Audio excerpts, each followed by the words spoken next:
신명기 말씀입니다. 신명기 10장 말씀입니다. 10장. 그때 여호와께서 내게 이르시기를 너는 처음과 같은 두 돌판을 다듬어 가지고 산에 올라 내게로 나아오고 또 나무개 하나를 만들라.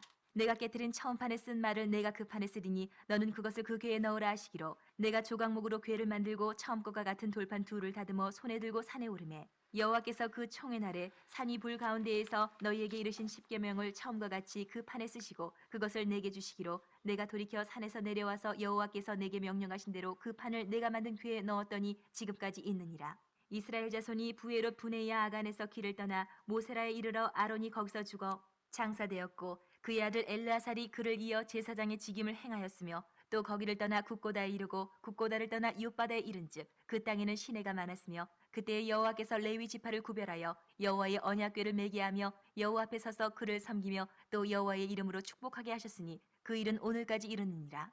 그러므로 레위는 그의 형제 중에 분깃이 없으며 기업이 없고 내 하나님 여호와께서 그에게 말씀하신 같이 여호와가 그의 기업이시니라.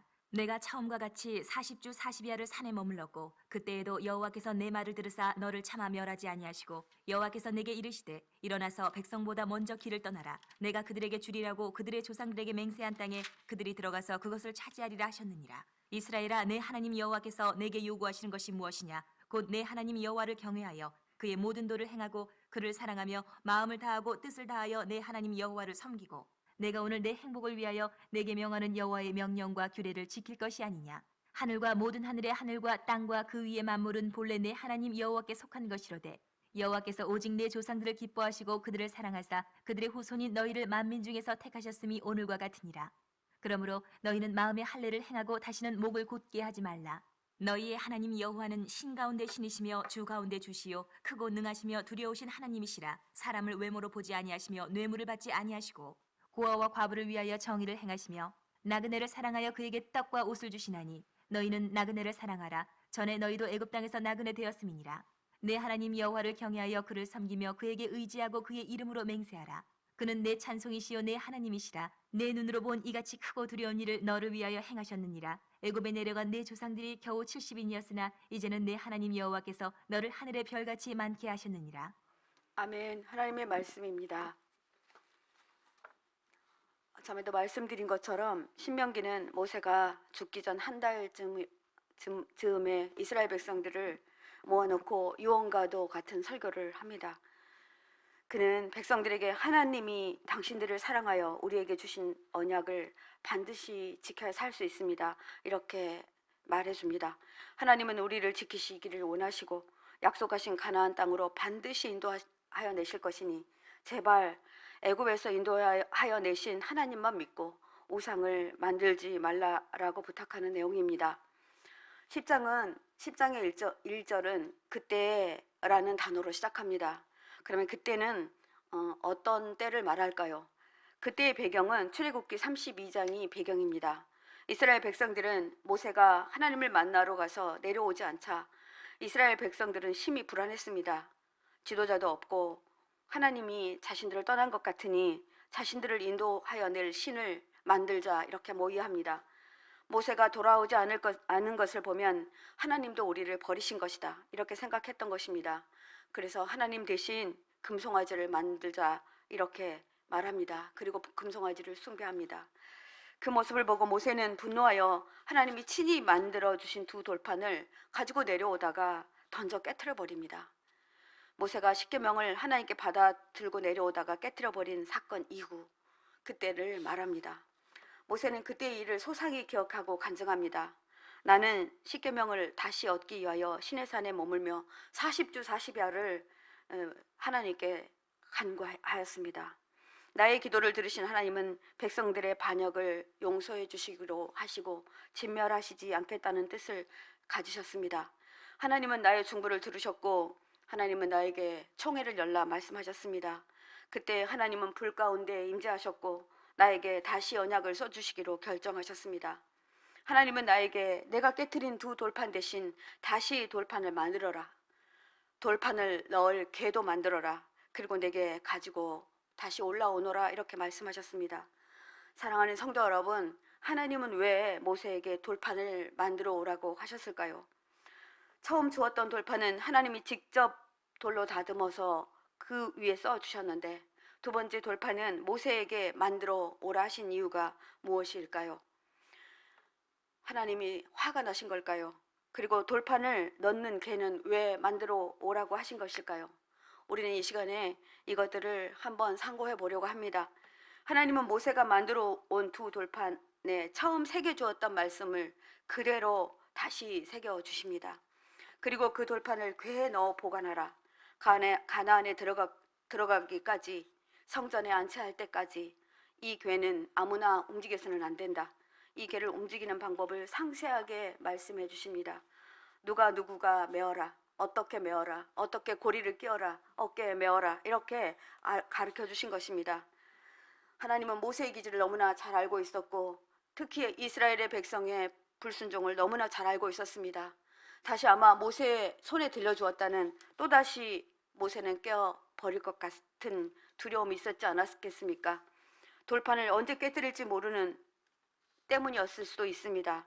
하나님은 이스라엘 백성이 광야를 지나 가나안에 들어가는 동안 얼마나 많이 불평하고 얼마나 많이 다시 우상을 만들고 할지를 미리 알고 계신 것입니다. 그러면 모세는 또 깨뜨려 버리면 어떻게 되겠습니까? 그래서 하나님은 궤에 보관하라, 다시 깨어지는 것을 방지하라는 그런 말입니다. 그러나 여러분, 언약의 말씀을 궤 속에 보관하라 하신 진짜 이유가 있습니다. 그 이유는 법궤를 만드는 그 소재인 조각목입니다. 그 나무는 시띠 나무라는 나무로 만들어집니다. 이 시띠 나무는 하나님의 마음을 통찰하는, 하나님의 마음을 그대로 반영하는 나무입니다. 시띠 나무는 아카시아 나무과에 속한 가시가 많은 나무인데요. 여러분, 우리나라의 탱자나무, 여러분 보셨죠? 탱자나무처럼 줄기가 가는 나무입니다. 이 나무로 궤를 만들려면 가시를 벗겨내고 잘 다듬어야 할 것입니다. 아마 찔리기도 하고 이것을 만드는데 상당히 어려울 것입니다. 그리고 아주 작은, 아주 가는 나무 가지를 여러 개 덧붙여야만 조각목이 완성될 것입니다. 이 나무로 법궤를 만들려고 한 것입니다. 저는 이스라엘 성지 순례 중에 광야에서 이 시띠 나무를 많이 보았습니다. 직접 보았습니다. 정말 크고 아름드리 그런 나무로 조각목을 만들어서 법궤를 만들 줄 알았는데, 이 나무로 만들었다니 정말 다시 한번 감격했습니다. 광야에 아주 많이 서식하고 있는 나무는 정말 궤를 만들기에는 정말로 부족한 그런 나무였습니다. 저희를 가이드해 주셨던 이스라엘 역사를 가르치시는 한국 교수님은 저희들에게 이렇게 말씀해 주셨습니다. 이 시띠 나무는 성도들의 성품과 동일하다. 성도들의 성질과 아주 비슷하다, 이렇게 말씀하셨습니다. 시띠 나무는 아주 딱딱한데 그것은 성도들의 마음이 좀처럼 열리지 않는 것과 같고, 가시는 성도들의 성품을 의미한다, 이렇게 말씀하셨습니다. 시띠 나무는 잘 부러지는 성질을 가지고 있어서 우리 목이 곧은 백성들과 우리들의 교만과 너무나 비슷하다, 이렇게 말씀해 주셨습니다. 그런 나무로 궤를 만들어 하나님이 친히 쓰신 언약의 말씀을 그 속에 보관하라, 그렇게 명하신 것입니다. 하나님이 친히 쓰신 언약을 언약궤에 넣는 의미를 신약성경 고린도후서에서는 바울이 이렇게 표현하고 있습니다. 고린도후서 3장 3절 말씀입니다.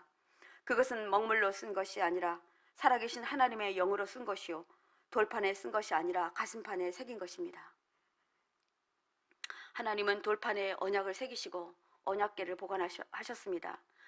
하나님은 돌과 같이 딱딱한 우리들의 마음 안에 당신의 말씀을 우리의 신비에 새겨 넣어 주신 것입니다. 이것은 마음에 새겨 주신 하나님의 약속입니다. 우리는 모두 말씀을 받은 자입니다. 말씀은 우리에게 변하지 않는 약속이 됩니다. 그러니 얼마나 감사한 일입니까? 세상은 우리의 마음에 새겨진 언약이 우리의 삶을 통해서 나타날 때, 우리 삶을 살아내는 것을 볼 때에 우리 안에 하나님의 약속이 존재함을 세상이 볼 것입니다. 하나님이 마음에 새겨주신 약속은 분명히 성품과 뜻을 담고 있습니다. 우리가 그 약속을 지키면 하나님이 증거되는 것입니다. 그러니 우리가 얼마나 이 말씀을 잘 살아내야 되는지, 우리가 한번 생각해 보아야 하는 것입니다. 그래서 바울은 그리스도인은 하나님의 편지라고까지 말합니다. 하나님은 우리의 완악하고 교만하고 악한 마음 안에 들어오셔서 우리 안에 그 지저분한 그 어두운 곳에 들어오셔서 우리와 함께 계시기로 결정하시고 마음 안에서 역사하시고 계시기 때문입니다. 우리의 행동이 하나님의 메시지가 되어 세상에 공개되려면 우리가 말씀으로 얼마나 잘 살아내야 하는지, 이것이 바로 복음의 전파입니다. 하나님이 나무로 궤를 만들어 두 돌판을 궤 속에 넣으라 하는 말씀은 우리에게 얼마나 큰 은혜인지 모릅니다. 주님은 언약의 말씀을 보잘것없는 우리 마음에 새겨주시겠다, 그렇게 약속하십니다. 그리고 영으로 우리 안에 계시겠다, 이렇게 약속하셨습니다. 아멘입니다. 민수기 15장 41절 말씀에 하나님 이렇게 말씀하십니다. 나는 주 너희 하나님이다. 너희의 하나님이 되려고 너희를 이집트 땅에서 이끌어내었다. 내가 주 너희 하나님이다. 내가 너희를 이끌어낸 나다, 이렇게 말하신 것입니다. 우리는 목이 곧고 마음이 굳어져서 주님께 점체로 마음을 내어드리지 못합니다. 성질은 사납고 가시가 돋쳐 있어서 찔러대기 일수입니다. 그러나 하나님은 메마른 시띠나무 같은 나를 주님 성전 삼으셨습니다. 그리고 내 안에 들어오셔서 나와 더불어 먹고 사시기로 스스로 결정하신 사랑, 우리 너무나 감사하지 않습니까? 모세는 시내산에서 내려와 부살렐에게 지시하신 대로 법궤를 옮기는 일에 필요한 모든 장비를 갖추게 합니다. 그리고 언약궤를 매는 거룩한 직무는 고핫인들에게 맡깁니다. 이 고핫인들은 레이의 후손들이었습니다. 그들은 이스라엘 진영이 이동할 때마다 법궤를 옮기는 일을 맡도록 제시합니다. 하나님은 모세에게 이스라엘 백성이 이동할 때는 반드시 레이 지파에게 언약궤를 메어야 한다, 이렇게 말씀하신 것입니다. 그리고 레이 지파는 하나님이 따로 구별하십니다. 너희들이 이스라엘 땅에 들어갈 때 레이 지파에게는 분깃이 없다. 하나님은 레이 지파는 내가 친히 너희들의 기업이 될 것이다, 이렇게 약속해 주십니다. 하나님이 친히 축복할 것이니 너희는 하나님의 일만 열심히 하거라. 하나님은 친히 내가 너희의 기업이 되어 주시겠다. 이 말씀 앞에 모든 교역자와 성전에서 일하는 사람들은 이 말씀을 기억해야 할 것입니다. 하나님은 모세에게 백성들의 맨 앞에 서서 길을 가라, 이렇게 말합니다. 그리고 맨 앞에 법궤를 앞세우라, 이렇게 명령하십니다. 이 말씀은 무엇을 말할까요? 하나님이 친히 앞서 가시겠다는 것을 의미합니다. 어떤 일이 있어도 내가 지킬 것이니 염려하지 말고 나를 따르라, 그런 의미입니다. 성도 여러분, 이 진리는 지금도 우리에게 교훈이 되어야 합니다. 우리가 무슨 일을 하기 전에 또 어떤 고난이 찾아오면 무엇이 우리를 인도합니까? 바로 말씀입니다. 말씀이 우리를 앞서갈 때 우리는 절대로 무너지지 않습니다. 망하지 않습니다. 말씀이 우리를 인도하시기 때문입니다. 그러니 어떤 일을 시작할 때, 고난이 있을 때에, 우리의 인생에 정말 귀한 것들을 결정할 때에 먼저 말씀을 받기 전에는 한 발짝도 움직이지 않아야 맞습니다. 하늘과 땅과 그 위의 만물은 본래 여호와께 속한 것입니다. 우리는 여호와의 마음을 읽고 마음에 말씀을 새기고 하나님이 하라, 하지 말라 명하는 모든 말씀을 지켜야 합니다. 성도 여러분, 여호와를 경외하는 것을 마음을 다하고 뜻을 다하고 성품을 다해 주 여호와 하나님을 사랑하고 섬기는 일이라 성경에 분명히 기록되고 있습니다.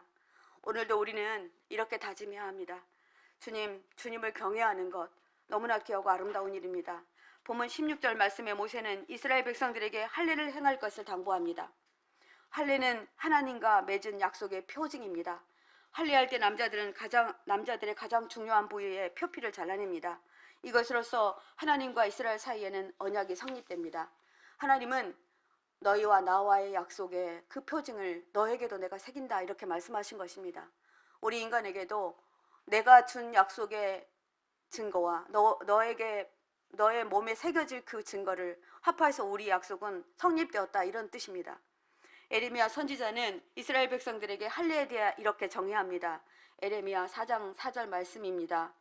유다 백성과 예루살렘 주민아, 너희는 나 주가 원하는 할례를 받고 너희 마음에 표피를 잘라내어라. 그렇지 않으면 너희 악한 행실 때문에 나의 분노가 불처럼 일어나서 너희를 태울 것이니 아무도 끌 수 없을 것이다, 이렇게 말합니다. 할례는 하나님께 우리의 마음을 드린다는 상징을 갖고 있습니다. 우상 숭배에서 분리됨을 나타내는 표시가 됩니다. 의도된 예시입니다. 마음의 표피를 제거한다는 말은 우리 안에 있는 더러운 것을 제거한다는 뜻이 숨어져 있습니다. 진정한 할례는 외면적인 것이 아니라 내면적인 것입니다. 하나님은 할례를 통해서 아브라함과의 언약의 표징이자 보증으로 삼으셨습니다. 할례는 여호와와 하나님과 이스라엘 사이에 특별한 관계를 표하는 인치심을 의미합니다. 도장 찍는 것을 의미합니다. 미첼이라는 성사학자는 할례는 언약에서 약속된 축복의 보증이다 이렇게 말합니다. 여러분은 어떤 일들을 할 때 이 증서가 그 효력을 발휘하려면 여러분들 공증하지 않습니까? 할례는 우리와 하나님 사이의 공증입니다. 그렇기 때문에 우리가 정말 마음의 할례를 받아야 맞습니다. 신약 시대에는 유월절 식사에 할례 받지 못한 사람은 심지어 유월절 행사에 들어오지도 못하게 했었다고 합니다. 사도 바울이 로마서에서 참 할례에 대한 설명을 이렇게 정의합니다. 율법의 조문을 따라서 받는 할례가 성령으로 마음에 받는 할례가 참 할례입니다. 이런 사람은 사람에게서가 아니라 하나님에게서 칭찬을 받습니다 라고 설명하고 있습니다. 사도행전 7장 51절 말씀에는 목이 굳고 마음과 귀에 할례를 받지 못한 사람들이여 당신들은 언제나 성령을 거역하고 있습니다.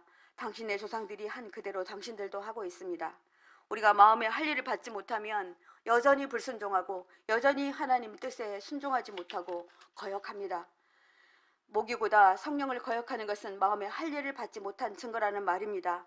마음의 할례를 행하고 이스라엘의 하나님 여호와는 신 가운데 신이시며 주 가운데 주시며 크고 능하시며 두려우신 하나님이심을 잊지 말라고 말씀하시고 계신 것입니다.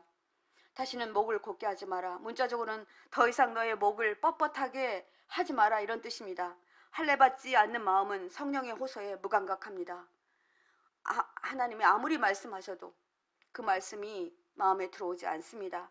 할례 받은 마음은 하나님을 사랑하는 마음입니다. 그러니 순종하게 되기 마련입니다. 마음이 교만하면 자신을 높여버립니다. 하나님은 이런 백성들에게 할례 받지 못한 저주받을 백성이라 이렇게 말씀하시고 계신 것입니다. 모세는 하나님을 직접 만났고 하나님의 말씀을 직접 들었습니다. 출애굽기 34장 6절에서 10절을 보면 하나님은 모세 앞을 친히 지나가시면서 이렇게 말씀하십니다. 나 주는 자비롭다. 그리고 은혜롭다. 그리고 노하기를 더디한다. 한결같은 사랑과 진실이 풍성한 너희들의 신이 바로 나다. 나는 너희를 지킬 것이다. 너희의 자손 수천 대까지 한결같은 사랑을 베풀 것이다. 악과 허물과 죄를 용서해 주겠다. 그러나 나는 죄를 벌하지 않은 채 그냥은 안 넘어간다. 이렇게 말씀하십니다. 아버지가 죄를 지으면 본인에게뿐 아니라 자손 3, 4대까지 벌을 내릴 것이다. 그렇게 말씀하십니다. 이 말을 듣고 모세가 급히 땅에 엎드려 경배하고 하나님께 말씀드립니다. 주님께서는 저에게 은총을 베푸시는 것이 사실이면 주님께서는 우리와 함께 동행해 주시기 바랍니다. 이 백성이 고집이 센 백성인 것은 사실이나 주님께서 우리의 악과 우리의 죄를 용서해 주시겠다 그렇게 약속하셨으니 주님 우리를 당신의 소유 삼아 주십시오. 이렇게 기도합니다. 주님께서 다시 이렇게 대답합니다. 내가 이제 너희와 언약을 세운다. 내가 너희 모든 백성 앞에서 이 세상 어느 민족들 가운데서도 이루어진 적이 없는 놀라운 일을 너희들에게 보여줄 것이다. 너희 주변에 사는 모든 백성이 나 주가 너희에게 하는 그 일을 보고 얼마나 두려운지를 보게 될 것이다. 너희는 오직 나 여호와만 믿어라. 이렇게 말씀하십니다. 사랑하는 성도 여러분, 우리는 여호와 하나님만 경외하고 하나님만 섬기고 하나님만 의지하여야 맞습니다. 그리고 하나님의 이름으로만 맹세하여야 합니다. 하나님만이 찬송받으실 분이시고 유일한 우리의 신이시기 때문이십니다. 십계명은 5가지, 4가지는 하나님의 사랑에 대한 말씀이고 6가지는 이웃 사랑에 대한 말씀을 계명으로 담았습니다. 계명을 의미하는 말은 계명이라는 뜻은 세우다, 제정하다라는 의미를 가지고 있습니다. 십계명의 원칙들은 철저히 하나님의 성품에 기초하고 있습니다. 하나님의 성품은 우리를 보호하고 사랑하는 보호책이기 때문입니다. 18절에 하나님은 너희들은 고아와 과부를 공정하게 재판하고 나그네를 사랑해라. 그리고 그들에게 먹을 것을 주고 입을 것을 주어라. 이렇게 말합니다. 너희들이 나그네를 사랑해야 하는 것은 너희들도 한때는 이집트에서 나그네로 살았기 때문이다. 이렇게 말씀하십니다. 하나님은 약한 자의 신원을 들어주십니다. 약한 자를 신원해 주십니다. 약한 자의 편을 들어주신다는 말입니다. 너희는 너에게 몸부쳐 사는 나그네를 학대하거나 억압해서는 안 된다. 출애굽기 22장 말씀입니다. 너희도 이집트 땅에서 몸부쳐 살았던 나그네였다. 너희는 과부나 고아를 괴롭히면 안 된다. 너희가 그들을 괴롭혀서 그들이 나를 부르면 나는 그들의 부르짖음을 들어줄 수밖에는 없다. 나는 분노를 터뜨려서 너희를 칼로 죽일 것이다. 이렇게까지 무섭게 말씀하십니다. 너희가 너희 가운데서 가난하게 사는 너희 백성에게 돈을 꾸어주면 너희는 그에게 빚쟁이처럼 재촉해서도 안 된다. 이자를 받아서도 절대 안 된다. 이렇게 말합니다. 너희가 정녕 너희 이웃에게서 겉옷을 담보로 잡거든 해가 지기 전에 그냥 다시 돌려주어야 된다. 그들은 그 옷이 전부이기 때문이다. 이렇게 말씀해 주십니다. 우리는 우리 주위에 있는 부르짖는 가난한 백성들의 소리를 들어야 됩니다. 그들의 호소를 외면하면 안 됩니다. 그것이 의입니다. 그리고 우리 포도나무 교회가 존재하는 이유이기도 합니다. 사랑하는 성도 여러분, 우리는 오늘 신명기 10장을 통해서 우리 마음에 새겨진 하나님의 언약을 받은 자로 하나님이 얼마나 우리를 사랑하시고 보호하시려는지 듣고 배웠습니다. 그리고 다짐하시기 바랍니다. 하나님은 우리를 구원하시고 복 주시기 위해서 친히 우리의 악한 마음에 들어오셔서 우리를 성전 삼고 우리와 함께 계시고 계십니다. 잘못되게 하지 않으려고 우리 안에 직접 들어와 계신 주님, 어디를 가든지 우리와 함께 하시며 우리의 마음에 말씀해 주시는 주님, 이 놀라운 은혜를 받은 자들이 바로 성도들의 직분입니다. 하나님은 우리를 구원해 주시고 말씀대로 마음을 다하고 뜻을 다하고 성품을 다해서 하나님을 사랑해라. 나 알고 있다. 너희들이 얼마나 마음을 다하는지. 저는 새벽 예배 올 때마다 오늘 반주해 주시고 방송해 주시고 또 와서 기도해 주시는 분들의 마음들이 느껴집니다. 얼마나 마음을 다하는 것일까요? 목회자는 그렇다 치고 여러분들 얼마나 귀한지 모릅니다. 하나님이 이거 다 알고 계십니다. 그리고 우리를 보호해 주시겠다고 보호법을 만들어 주십니다. 나의 사랑을 너희에게 나타내는 나의 사랑법이다. 이것은 내 계명이 너희 안에 있다라는 것입니다. 너희들이 지키면 내가 너희들의 천대까지, 너희 자손의 후대 천대까지, 그리고 별처럼 많은 믿음의 백성들을 너에게 허락해 주시겠다 하는 이 약속의 말씀, 오늘 우리 이 새벽에 얼마나 감사와 찬양인지 모릅니다. 주님 앞에 감사와 찬양으로 나아가시기 바랍니다. 함께 기도하겠습니다. 기도하시기에 앞서 우리 하나님께 먼저 이렇게 기도하겠습니다. 주님, 이 시간에 저희의 더러워진 마음들, 시띤 나무같이 너무나 약하고 연약하고 악한 우리의 마음들 안에 주님이 오셨습니다. 우리 이 같은 마음 안에 주님이 오셨습니다. 2절 말씀으로 기도하겠습니다. 내가 깨트린 처음 판에 쓴 말을 내가 다시 그 판에 쓰리니 너는 그것을 그 궤에 넣으라 하시기로. 주님, 그렇습니다. 하나님의 말씀이 우리 가슴판에 새겨졌습니다. 그리고 나같이 악한 자에게, 나같이 목이 곧고 교만한 자에게 들어오셨습니다. 주님, 시띤 나무 같은 쓸모없는 나무를 성전 삼으신 주님 앞에 감사와 찬양을 올려드립니다. 마음에 친히 들어오셔서 성전 삼고 계심의 은혜를 깨달았습니다. 주님, 우리 마음판에 새겨진 하나님의 언약의 말씀, 우리를 지켜주시려고 주신 복된 말씀이라 하나님은 그렇게 말씀하여 주시니 감사합니다. 보혜사 성령으로 우리 안에 계신 주님 사랑합니다. 아버지, 이 은혜 앞에 무릎을 꿇습니다. 주님, 목이 굳은 주님 떠나지 말아 주십시오. 저와 함께 계시겠다고 하신 약속 제가 붙들겠습니다. 주님 사랑 앞에 제가 아버지 머리를 조아리며 주님 앞으로 나아갑니다. 주님 이름 간절히 부르고 하나님 앞에 나아가겠습니다. 아버지, 그렇습니다. 하나님, 아버지, 시띤 나무 같은 아버지, 제 안에 아버지, 제 마음을 아버지 성전 삼고 제 안에 들어오셔서 하나님을 아버지 영원히 떠나지 않겠다고 약속하셨습니다.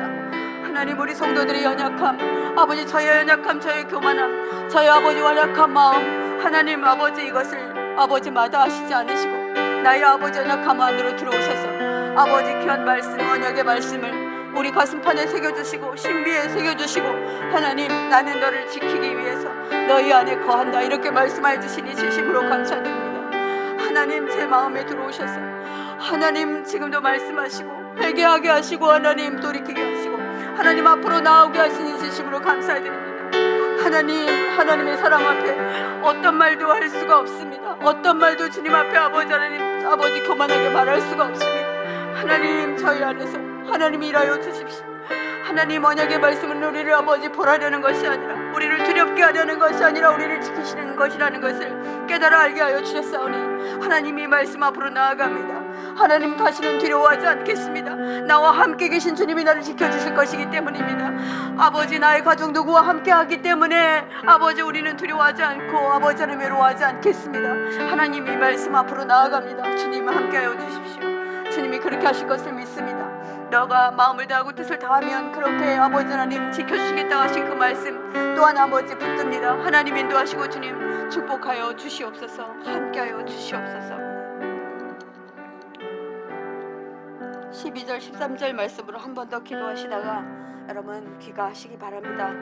내 하나님 여호와를 경외하며 그의 모든 도를 행하고 그를 사랑하며 마음을 다하고 뜻을 다하여 내 하나님 여호와를 섬기고 내가 오늘 내 행복을 위하여 내게 명하는 여호와의 명령과 규례를 지킬 것이 아니냐.